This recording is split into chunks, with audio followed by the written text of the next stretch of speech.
They are making a live-action How to Train Your Dragon film, and to be honest, I don't really know how I feel about it. Coming from the Hollywood Reporter, which is kind of a reputable source, taking a massive swing, Universal Pictures have put in motion a How to Train Your Dragon live-action movie, with Dean Deblois, the filmmaker behind the original animated trilogy, back in the saddle as writer and director and producer, which is very surprising. And before all this, there was a massive rumour going around about the live-action How to Train Your Dragon, and I didn't quite believe it, because everything just didn't make sense. I was in the middle of literally writing a video, and this was supposed to be it, but everything's changed now. You wouldn't think Dean, primarily portfolio in animated films, would direct something like this, and him stating that he doesn't really like live action films. "I'm not interested in them," he replied casually. "I haven't seen many of them. They're made by capable filmmakers, and I don't want to disparage any of the talent and hard work that go into them. I just think that is lazy on the part of the studio."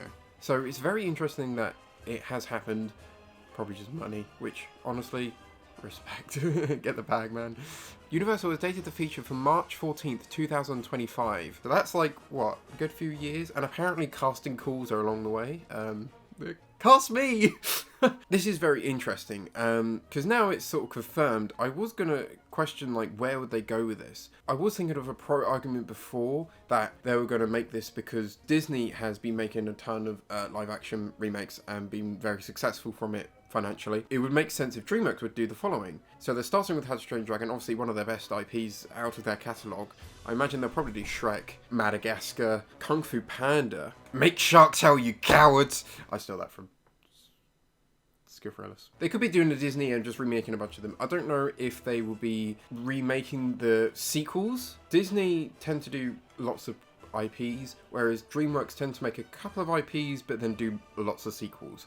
So that'll be very interesting where they go from there. And if this does well, which I imagine it will do because it's How to Train Your Dragon, it was quite critically and financially acclaimed. I forgot where our original point was. Well, it's the fact that they potentially will create more of these. But I'm kind of curious where they're going to go with this. But these Disney remakes, if we use them as a basis or, a reference, they can either go two ways. They can either recreate the story but just in live action, pretty much replacing everything, kind of like The Jungle Book and Mulan, or they could do a one-for-one remake, like The Lion King. I haven't really seen any others. I don't want to. I imagine it would pretty much be a one-for-one remake, maybe changing a couple of things to fit the medium. But honestly, I imagine it would be pretty much the same, and then obviously that delves into my opinion on I don't like remakes. The only one I think out of the Disney's catalogue is The Jungle Book, because that story was so old that a modern version was drastically different and better.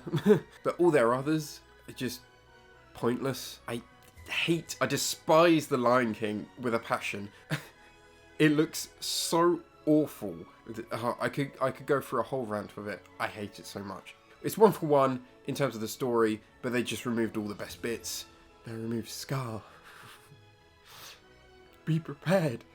Well, they didn't remove it. He just spoke the lines instead of sung it. That was the best tune. Anyway, I'm kind of neutral at the moment. I don't like live action remakes in general because I think they're very lazy and they're pointless, because worst case scenario, they just remake the film and it's completely garbage. The best case scenario is that they just retell the same movie and it's as good as the original. But the whole thing is, what's the point of making it? Other than obviously money. But you just watch the original film and it probably would look much better anyway, because it still looks gorgeous, even though it's 10, 12 years old at this point. At least Dean is back in the saddle to do this, so it could potentially be good or just be bad, because corporate greed. I respect Dean's decision on ending the trilogy or ending the franchise where it went, because then we actually get a conclusion as a fan base. But unfortunately, DreamWorks and Universal really want to milk it as much as possible, hence why we got the Nine Realms, who have detrimented everything. No, it's just ruined a lot of stuff. Kung Fu Panda is still going to carry on, so I imagine that might be a little while until we get a remake of that. Shrek might be a big one, but although they are making another sequel again. So yeah, that's kind of it. Universal's still trying to milk the cash grab from the Dragon series. I would have thought they would have done spin-offs before they would have done a live action remake, because Dean wasn't completely opposed to spin-offs, or went in their own direction following on from the Nine Realms and create a new cast of characters within the universe. They're probably still going to do that, but still have this live action section on the side. I have no idea what it's going to be like. They haven't even filmed it yet, so it could be good, It could be bad. If it's bad, more content for me. But yeah, TTFN, ta-ta for now.